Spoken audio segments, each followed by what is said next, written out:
नमस्कार, मैं हूं अंकुर और आप देख रहे हैं सत्य हिंदी का सुबह 9 बजे का न्यूज बुलेटिन की बड़ी खबरें जाने उससे पहले जान लेते हैं 5 बड़ी हेडलाइंस।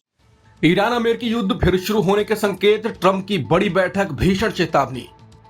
ईरान बोला हम जंग के लिए 100% तैयार, पीछे हट जाओ बनेगा कब्रिस्तान। क्यूबा भी करने जा रहा अमेरिकी ठिकानों पर हमले, ट्रंप प्रशासन की बड़ी चिंता। इलाहाबाद हाई कोर्ट की टिप्पणी, कहा गंगा में मांस फेंकना गलत, हिंदुओं की भावनाएं आहत हुई। मुंबई मंदिर विवाद में हैवानियत, महिला को निर्वस्त्र कर सड़क पर घुमाया। ईरान युद्ध पर फिर से बढ़ते तनाव के बीच राष्ट्रपति ट्रंप ने चीन से लौटते ही अपनी सुरक्षा टीम के साथ बड़ी बैठक की और ईरान को चेतावनी दी कि अगर उसने कूटनीतिक बातचीत और हॉर्मुज जलडमरू मध्य के मुद्दे पर जल्द कदम नहीं उठाए तो अमेरिका बड़े सैन्य हमले कर सकता है। इस बैठक में उनकी पूरी नेशनल सिक्योरिटी की टीम शामिल थी। इस बीच ट्रंप ने सोशल मीडिया पर ईरान को सीधे तौर पर बड़ी चेतावनी दी है। उन्होंने लिखा कि ईरान के पास समय बहुत कम है और उसे जल्दी कदम उठाने होंगे। अगर ईरान जल्द नहीं संभला तो वहां कुछ भी नहीं बचेगा। ट्रंप के इस बयान के बाद जानकारों ने सवाल उठाए कि क्या ट्रंप न्यूक्लियर अटैक कर सकते हैं। वहीं ट्रंप ने धमकी के तुरंत बाद इजरायली प्रधानमंत्री बेंजामिन नेतन्याहू से फोन पर बात भी की। दूसरी तरफ ईरान भी अपने रुख पर पूरी तरह अड़ा हुआ है। ईरानी राष्ट्रपति मसूद पेजेश्कियान ने पाकिस्तान की गृह मंत्री से मुलाकात की। पाकिस्तान इस पूरे विवाद में दोनों देशों के बीच मध्यस्थ की भूमिका निभा रहा है। ईरान ने अमेरिका और इजरायल पर मुस्लिम देशों को आपस में लड़ाने का आरोप भी लगाया है।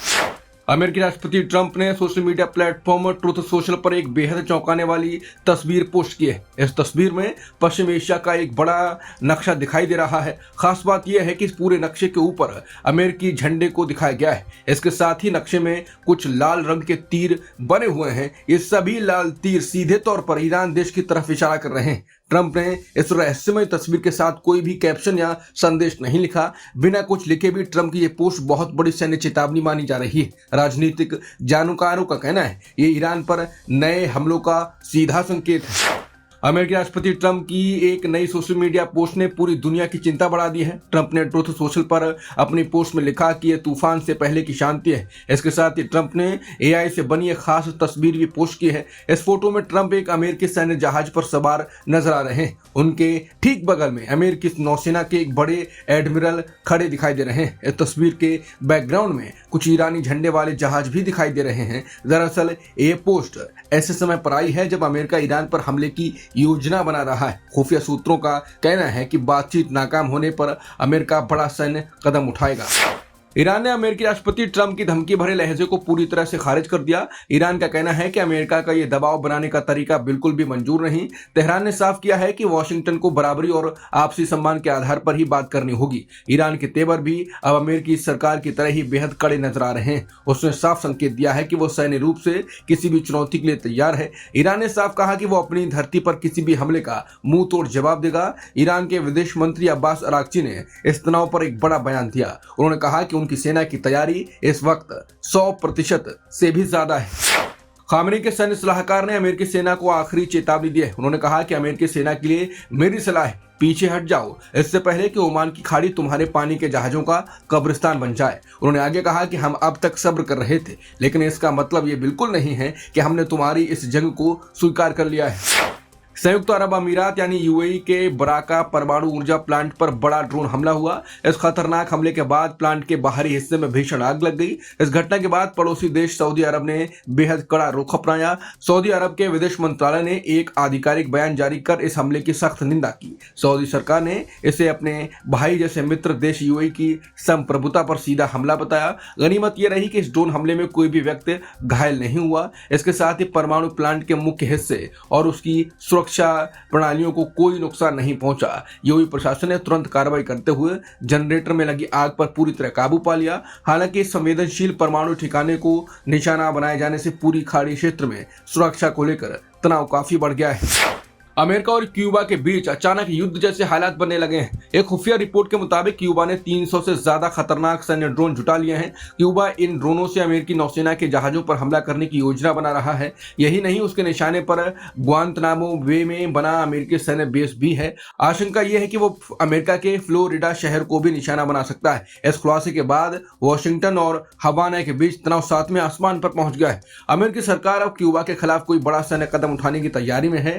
ट्रंप प्रशासन इस बात से सबसे ज्यादा परेशान है कि क्यूबा में ईरानी सलाहकार मौजूद हैं। इसके साथ ही वहां रूस और ड्रग तस्करों की सक्रियता भी काफी बढ़ गई है।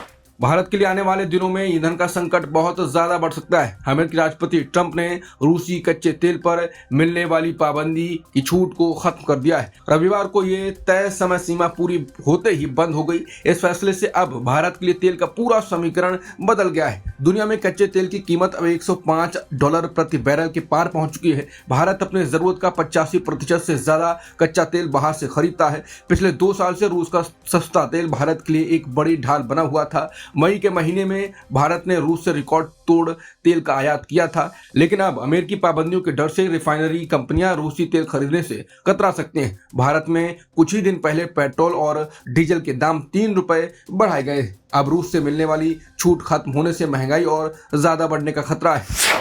इलाहाबाद हाईकोर्ट ने टिप्पणी की है कि पवित्र गंगा नदी में नॉन वेज कचरा फेंकना बिल्कुल गलत है, क्योंकि इससे हिंदू समुदाय की धार्मिक भावनाएं आहत हो सकती हैं। और इसी मामले में अपनी गलती पर माफी मांगने वाले 8 आरोपियों को कोर्ट ने जमानत दे दी। दरअसल वाराणसी में नाव पर इफ्तार के दौरान गंगा नदी में नॉन वेज कचरा फेंकने के लिए 8 आरोपियों को गिरफ्तार किया गया था। आरोप था कि नाव पर कुछ लोगों ने इफ्तार के दौरान नॉन वेजिटेरियन खाना खाया था। इसके बाद खाने के बचे हुए हिस्से और हड्डियों को गंगा नदी में फेंक दिया गया था। हालांकि हाईकोर्ट ने सख्त टिप्पणी और 8 आरोपियों को माफी मांगने और पुराना आपराधिक रिकॉर्ड न होने के आधार पर जमानत दी थी।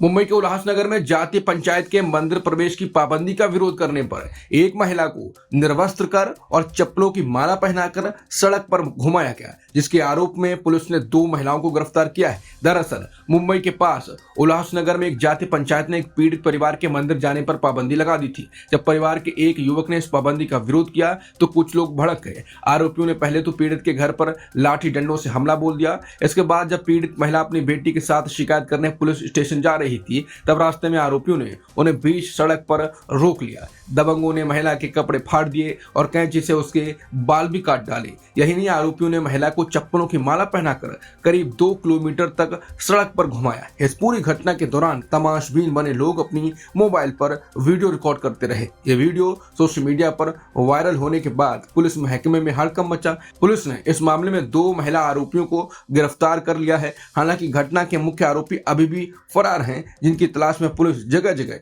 छापेमारी कर रही है। केरल में नए मुख्यमंत्री बनने जा रहे वीडी सतीशन ने अपनी नई कैबिनेट के 20 मंत्रियों के नामों की लिस्ट जारी कर दी। इस नई सरकार में कांग्रेस पार्टी के कुल 11 मंत्री शामिल होने जा रहे हैं। इन मंत्रियों में रमेश चेन्निथला और के मुरलीधरन जैसे बड़े नेताओं के नाम हैं। इसके साथ ही सनी जोसेफ और एपी अनिल कुमार को भी जगह मिली है और नए कैबिनेट सोमवार को मुख्यमंत्री सतीशन के 7 पद की शपथ लेगी। केरल के इतिहास में करीब 8 साल बाद पूरी कैबिनेट एक साथ शपथ ले रही है। सुबह 9 के बुलेटिन में इतना ही। बाकी खबरों के लिए आप बने रह सकते हैं सत्य हिंदी के साथ। नमस्कार।